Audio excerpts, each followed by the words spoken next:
All right, let's talk about one of Shakespeare's most intense plays, The Merchant of Venice. It's got love, it's got law, and it's got some really deep-seated prejudice. But it all really boils down to one absolutely terrifying promise. So just imagine for a second, you need a loan. But the collateral? It's not your house, it's not your car. No, it's a pound of your own flesh, cut from right near your heart. I mean, that's insane, right? And that one shocking idea is the engine that drives this entire story.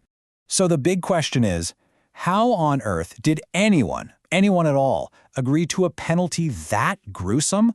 Well, to figure that out, we've got to rewind and look at how this whole deal got started in the first place. It all begins with something called the Mary Bond. And it starts out as this kind of dark joke, but as you're about to see, this joke turns into a deadly serious life-or-death contract real fast.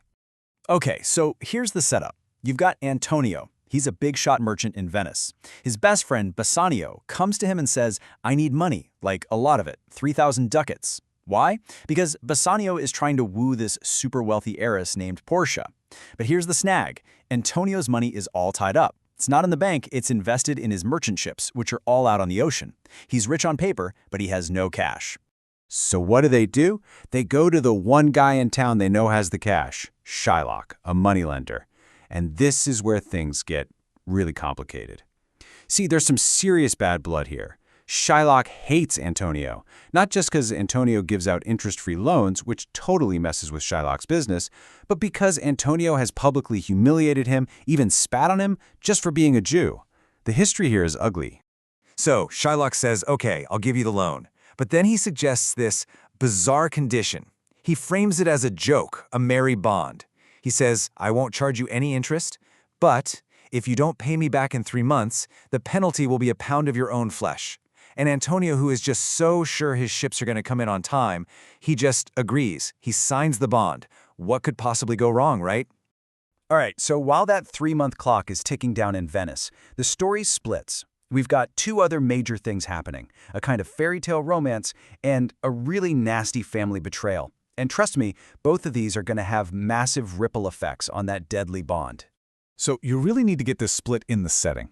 On one hand, you have Venice. Think Wall Street. It's all about commerce, hard-nosed law, high-stakes finance. It's gritty, it's real. Then, on the other hand, you have Belmont.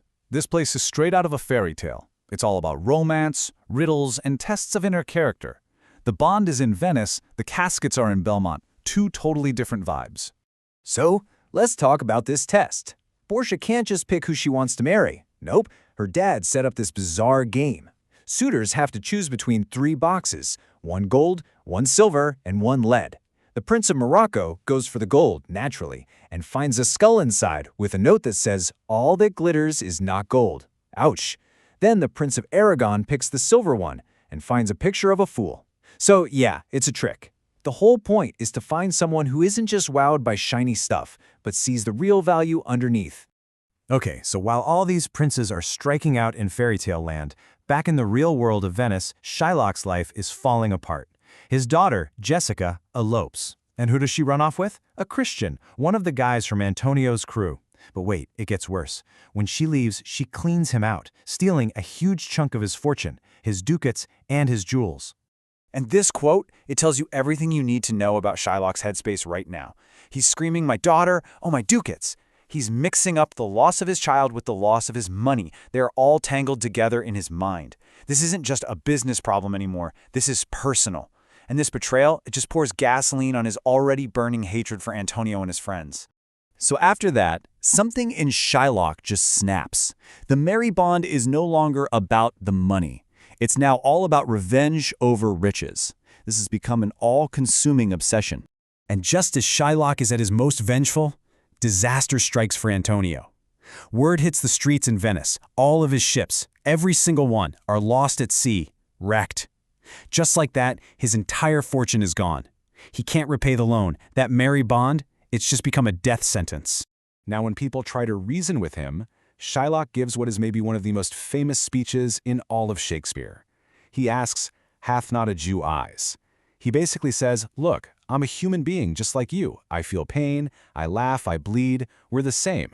But here's the twist. He's not using the shared humanity to ask for mercy. No, he's using it as the ultimate justification for revenge. He's saying, you taught me how to be hateful, and now I'm just following your example. You wronged me, so I will have my revenge. At the exact same time all this horror is unfolding in Venice, we cut back to fairy tale Belmont. Bassanio finally gets his turn with the caskets. And unlike the other guys, he gets it right. He ignores the flashy gold and silver and picks the plain, humble lead box. The one that says you have to be willing to risk everything. And boom, he's the winner. He gets to marry Portia and gets access to her massive fortune. But their celebration lasts for about 5 seconds, because a letter arrives.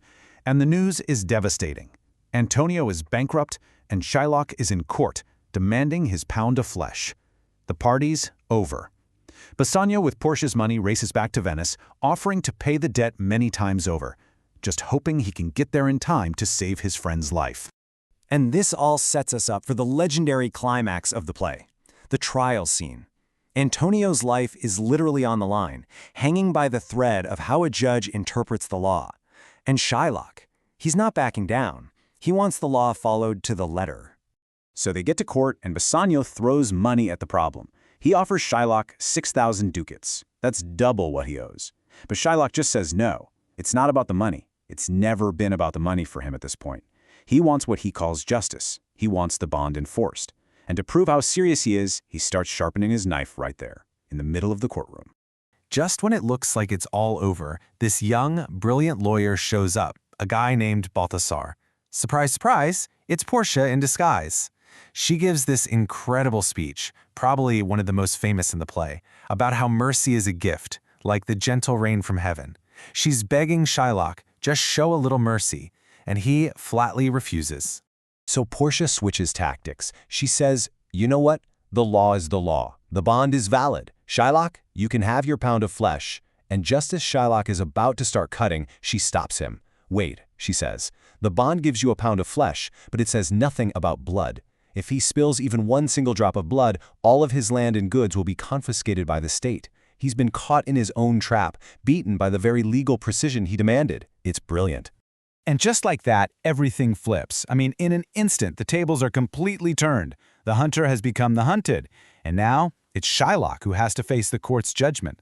And the punishment is just devastating. He's charged with plotting against the life of a citizen, so by law, he has to give up his entire fortune. The Duke shows a little mercy and spares his life, but then Antonio steps in and adds his own version of mercy. Shylock has to convert to Christianity. And on top of that, he has to write a will, weaving everything to the daughter who ran away from him. He's financially ruined, spiritually broken, and he just walks off stage. We never see him again.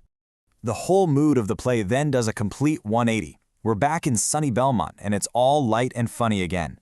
Portia and her maid, who was also in disguise, play this trick on their new husbands involving their wedding rings. There's some playful arguing before the women finally reveal that they were the lawyer and the clerk. And for the final cherry on top, Portia announces that, guess what? Antonio's ships actually made it back safely after all, so it's a perfect happy ending, for all the Christian characters anyway. And that really brings us to the biggest question about this play, one that people have been arguing about for centuries. On the surface, it has all the pieces of a romantic comedy, right? You've got the fairy tale love story, the disguises, the happy ending where everyone gets married. But woven all through it is this incredibly dark, tragic story of a man who is just destroyed by prejudice and his own hunger for revenge. So what is it really? A comedy or a tragedy? It's a tough one to answer.